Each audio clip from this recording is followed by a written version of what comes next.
Mula La Union nakipagsapalaran pa si Babet sa lungsod ng Baguio para makahanap lang ng trabaho. Kaya pinasok nito ang pagiging gasoline attendant, matulungan lang ang kanyang pamilya at mapag-aral niya ang kanyang mga pamangkin.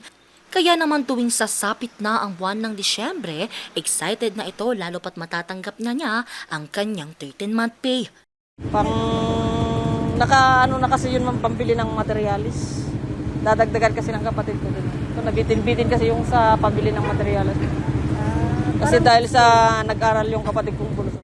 Bagamat naglalaan ito para sa pamilya, aminado naman siya na may pagkakataon din na nailalaan niya ito sa utang o personal na pangangailangan. Ang security guard namang si Ernenio, sa ibang bagay naman daw niya nailalaan ang kanyang 13-month pay. Pero minsan may bisyo rin. Kunti lang naman, hindi naman gaano.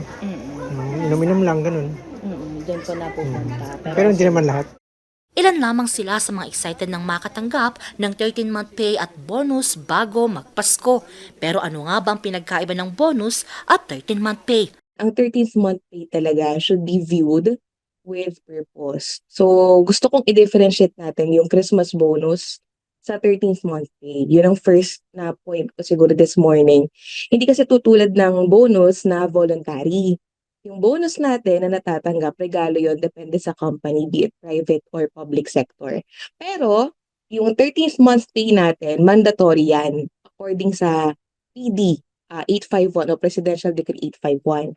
So bahagi talaga ng sahod natin to na pinaghirapan ng buong taon. Bagamat panahon daw ng kasiyahan, mas mainam daw na huwag itong buong gastusin. Mas maganda kung may mapupuntahan ito na something na meaningful talaga. So meron kami tinatawag na financial planning pyramid. So it's a triangle. Yung base nun is protection, merong accumulation, and then transfer ang structure.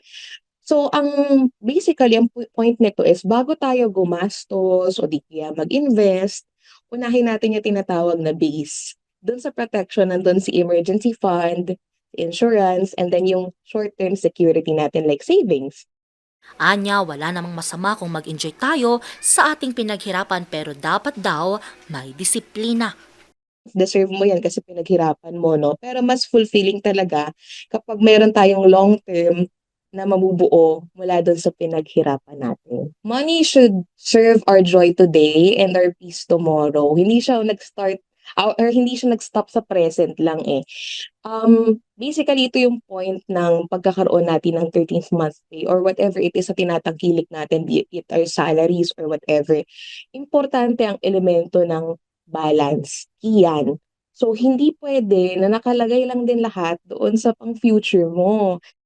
Kaya naman ngayong holiday season kung saan kaliwat ka na ng gift givings at Christmas parties, laging tatandaan na don't spend more than what you earn and spend wisely. Angel Arquero, RNG News.